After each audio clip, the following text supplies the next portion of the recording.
Welcome back, everyone, for another deep dive. This time we're taking a look at something pretty vital to, well, everyone on the planet, uh, soil salinity.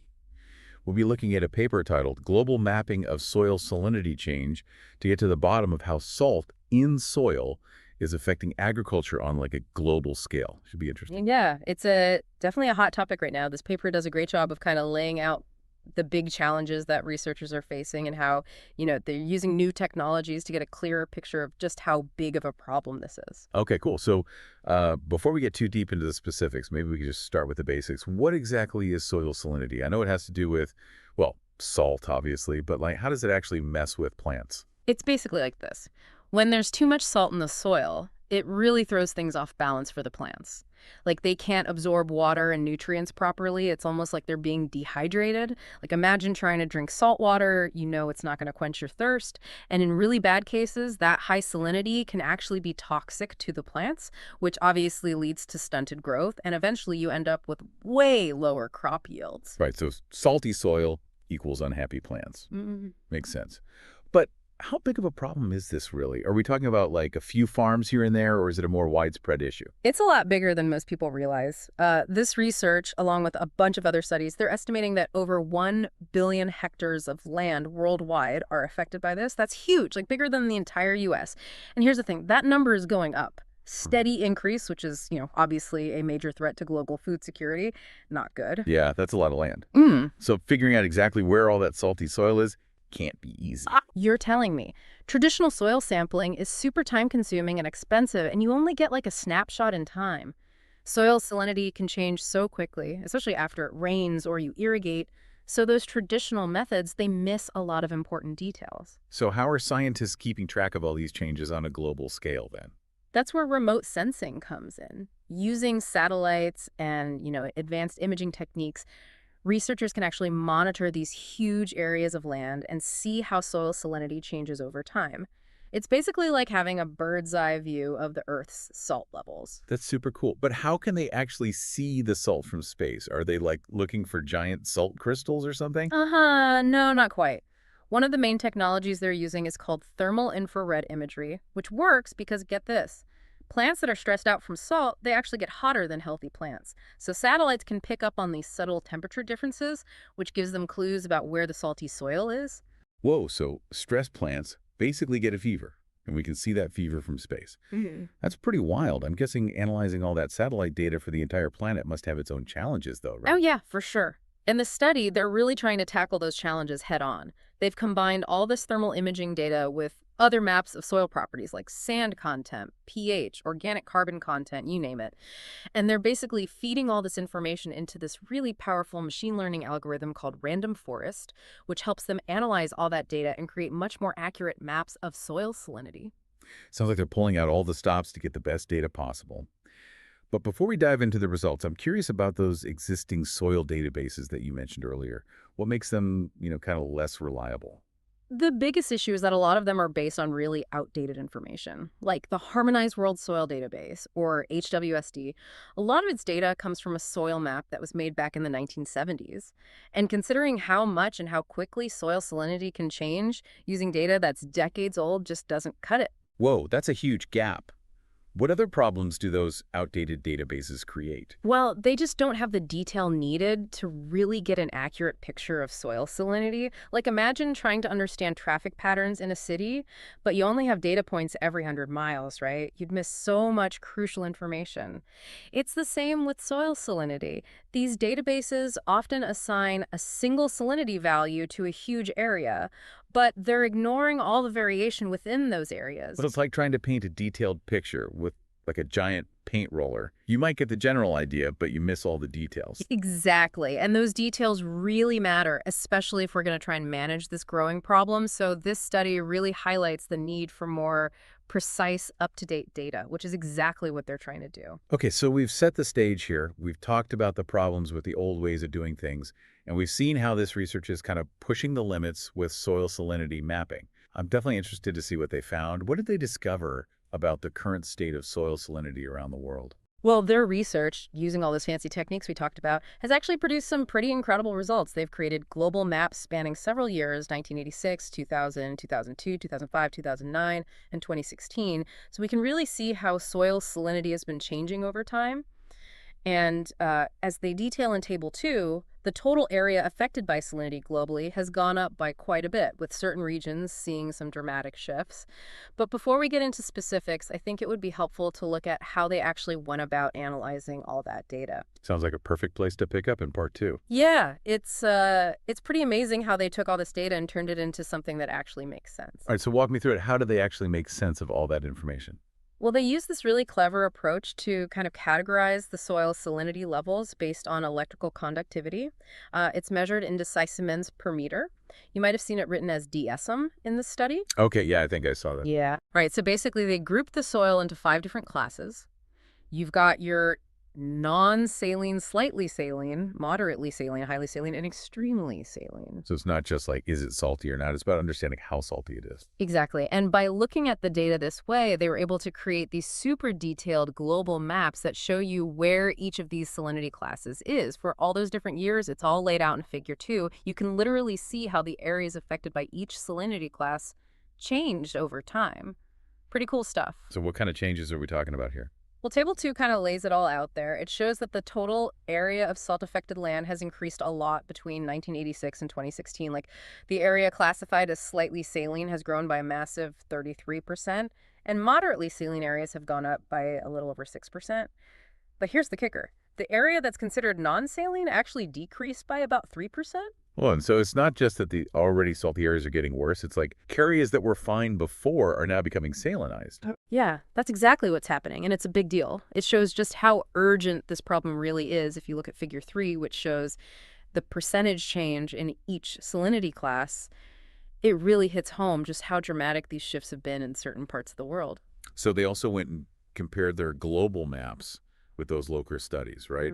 What did they find there? Yeah, that's a crucial part of any good research. You got to make sure your findings actually hold up. And the cool thing is that their global maps actually lined up pretty well with what those local studies found. They highlighted a few specific examples, like in the Yellow River Delta in China, their map showed a decrease in salt-affected areas near the river itself, but also the emergence of new hotspots along the coast. So even though it's a global map, it can still give you some good insights at a regional level, too. Exactly. And it's not just about confirming what we already know, it's about finding new patterns and trends too. Like, their maps showed a big increase in salinity in the Hubei region of Xinjiang province in China, which matched up perfectly with the study that was done just on that region. And they even looked at the Bactagan Salt Lake region in Iran, where their maps accurately showed the rising salinity in vegetated areas that was observed between 2000 and 2016. So it's like they're putting together a giant global puzzle, Mm-hmm. and those local studies are helping them make sure all the pieces actually fit. That's a great way to put it. And as they get more data and improve their methods, that picture is only going to get clearer. Okay, so we've got this increasingly detailed picture of soil salinity worldwide. Let's bring it back down to earth for a second. Why should the average person care about this? How does it actually affect our lives? That's the big question, isn't it? And the answer is pretty simple: food. As soil salinity goes up, crop yields go down. Less food means higher prices at the grocery store. And in really bad situations, it could even mean food shortages. It's like a domino effect that can hit everyone's wallet and in some places even lead to some serious social unrest. So this isn't just some far-off scientific problem. It has real consequences for all of us. It makes you wonder, what are the chances of actually reversing this trend? Is there any hope for these salt-affected areas? Well, there's no magic bullet, unfortunately, but there are definitely things we can do to try and slow it down and even try to reclaim some of that land. One of the key things is to improve how we irrigate our crops by using more efficient systems and being smarter about how much water we use. We can minimize the amount of salt that builds up in the soil. So being more mindful about how we water our crops. Exactly. Another really promising avenue is to look at salt-tolerant crops. There are some plants that have naturally adapted to salty environments, and researchers are working hard to develop even more resilient crops through breeding programs. It's like giving these plants a fighting chance in those tough conditions. That's amazing. So instead of just battling the salt, we're giving the plants the tools they need to handle it. Exactly. And on top of those strategies, there are things like soil amendments, using materials like gypsum or organic matter to improve the soil structure and reduce salinity. And sometimes you can even install drainage systems to remove excess water and salts from the root zone. So it's a really complex problem that needs a multi-pronged approach. Absolutely. Technology can help us understand the problem, but it's going to take a combination of scientific knowledge, sustainable farming practices, and global cooperation to really solve this challenge. This has been a really eye-opening look at soil salinity, and I'm really Yeah. curious to see what else this research uncovers. I'm especially interested in that global salinity change map you mentioned earlier. What can you tell us about that? Well, that map, which you can find in Figure 9, gives us a visual representation of how soil salinity has changed between 1986 and 2016. And to be honest, it's not the prettiest picture. The main color you see is yellow, which means there's been an increase in salinity across a huge portion of the planet. So despite all the progress that's being made, the overall trend is still towards more salt, not less. I'm guessing some regions are being hit harder than others, though. Oh, yeah, for sure. Some areas, like parts of Kazakhstan, have seen a jump of up to 3 salinity classes, which is a massive change in a relatively short time. And then you have other regions, mostly in the northern U.S., that have actually seen a decrease in salinity of up to 2 classes. It's amazing how much variation there is across the globe, but it also highlights how important it is to understand those regional differences when we're trying to come up with solutions. Exactly what works in one place might not work in another, and that's where these detailed maps are so valuable for policymakers and researchers. They give us a roadmap for tackling this issue on a local and global scale. This deep dive has really opened my eyes to how complex soil salinity is and how far-reaching its consequences are. But before we wrap up, I'm curious about something you mentioned earlier about the difficulty in mapping those extremely salty areas. Why is that? That's a great question, and it really gets at some of the ongoing challenges in this field. It comes down to the fact that these really salty areas are often pretty small compared to the rest of the salt-affected land, which means there just aren't as many data points available for those extreme cases. So it's kind of like trying to study a rare species. The data is just harder to come by, but I'm assuming they were still able to learn something about those highly and extremely saline areas. They did, and that's what we'll be talking about in the final part of our deep dive, so stay tuned. Okay, so let's dig into those extremely salty areas.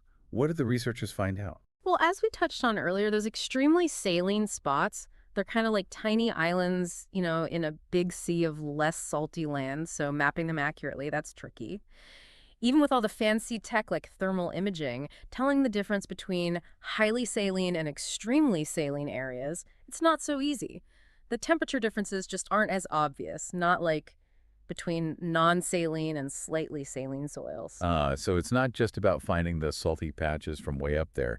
It's about figuring out the little differences within those patches. You got it. And the researchers, they know this is a challenge. They even point out in Table 3, where they lay out all the accuracy stats for their global map, that their accuracy takes a little dip when it comes to classifying those really salty areas. So their system, it's not perfect, Uh, especially at the extremes. True. But here's the good news. Even when the model messed up the classification of those really salty areas, the mistakes, they usually stayed within the saline category. So it wasn't like they were mixing up extremely salty areas with ones that were totally non-saline. Gotcha. So it might not nail the exact level of saltiness, but it still flags the areas that have a problem, which is a good starting point. For sure.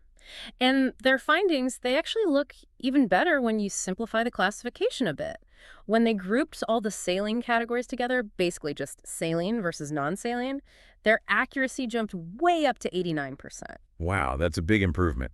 So even though there's still work to do to figure out those extreme cases, this method seems pretty good at identifying areas that need attention. Yeah, absolutely. And as we get more data, especially for those really salty areas, we can expect these models to get even better, more accurate.